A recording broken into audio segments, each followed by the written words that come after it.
नमस्कार दोस्तों। कभी आपने सच में इस बात पर ध्यान दिया है कि वो क्षण जब दो लोग एक दूसरे के बेहद करीब आते हैं, उस समय हमारे शरीर और दिमाग के अंदर आखिर क्या-क्या होता है? अक्सर लोग इस विषय पर खुलकर बात नहीं करते। कई बार इसे सिर्फ एक साधारण शारीरिक क्रिया मान लिया जाता है। लेकिन अगर हम इसे थोड़ा गहराई से समझें, तो ये केवल शरीर का संपर्क नहीं होता, बल्कि इसमें भावनाएं, हार्मोन, मानसिक स्थिति और शरीर की कई जटिल प्रक्रियाएं एक साथ काम करती हैं। आज की इस वीडियो में हम इसी विषय को वैज्ञानिक और मेडिकल दृष्टिकोण से समझने की कोशिश करेंगे। मैं आपको उन अनुभवों और शारीरिक बदलावों के बारे में बताऊंगी जिनके बारे में आमतौर पर खुलकर चर्चा नहीं होती। हो सकता है कि इस वीडियो को देखने के बाद इस पूरे विषय को लेकर आपकी सोच पहले से बिल्कुल अलग हो जाए। तो अगर आप ये जानना चाहते हैं कि शरीर इस दौरान कैसे प्रतिक्रिया देता है, क्यों कुछ लोगों को ये अनुभव बेहद खास लगता है और कुछ के लिए ये सामान्य सा महसूस होता है, तो इस वीडियो को अंत तक जरूर देखिए। नमस्कार दोस्तों, मैं हूं आपकी अपनी डॉक्टर स्वप्ना और आज हम एक ऐसे विषय पर चर्चा करने जा रहे हैं जिसे हमारी समाज में अक्सर चुपचाप या झिझक के साथ ही कहा जाता है।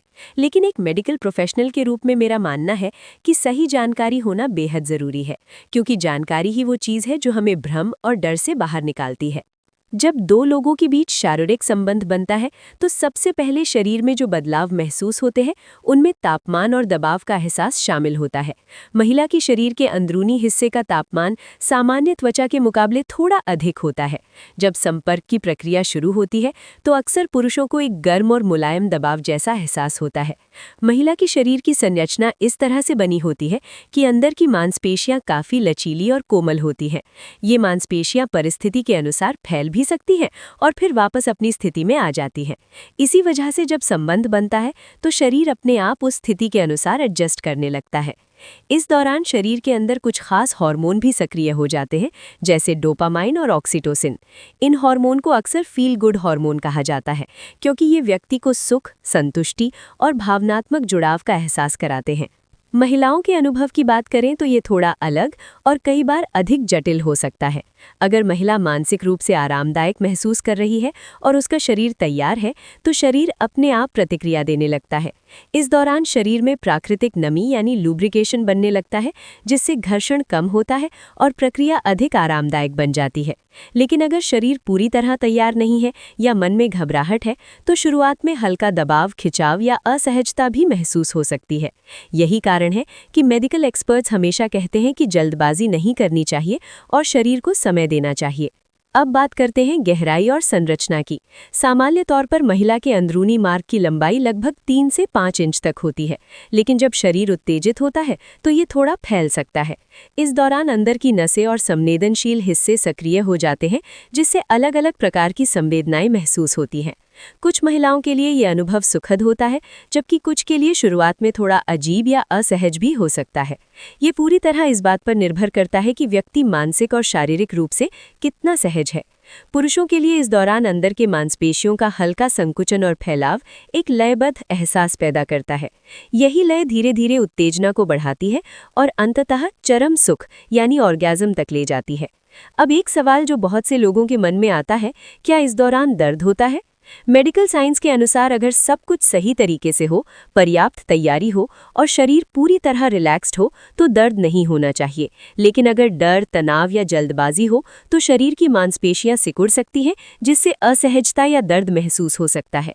कभी-कभी ये स्थिति वैजिनिस्मस जैसी समस्या से भी जुड़ी हो सकती है, जिसमें डर या तनाव की वजह से मांसपेशियां बहुत ज्यादा सिकुड़ जाती हैं। इसलिए मानसिक स्थिति भी उतनी ही महत्वपूर्ण होती है जितनी शारीरिक तैयारी। जैसे जैसे ये प्रक्रिया आगे बढ़ती है, शरीर में नसों की गतिविधि तेज हो जाती है। खासकर बाहरी हिस्सों में बहुत सारी संवेदनशील नसें होती हैं, जो हर स्पर्श को तुरंत दिमाग तक पहुंचाती हैं। दिमाग उन संकेतों को प्रोसेस करता है और पूरे शरीर में एक तरह की लहर जैसी अनुभूति पैदा हो सकती है। इसी वजह से कई लोग कहते हैं कि ये अनुभव सिर्फ शरीर का नहीं, बल्कि पूरे दिमाग और भावनाओं का भी होता है। एक और दिलचस्प बात यह है कि हर बार अनुभव एक जैसा नहीं होता। महिलाओं में हार्मोनल चक्र यानी पीरियड साइकिल के अनुसार भी संवेदनशीलता बदल सकती है।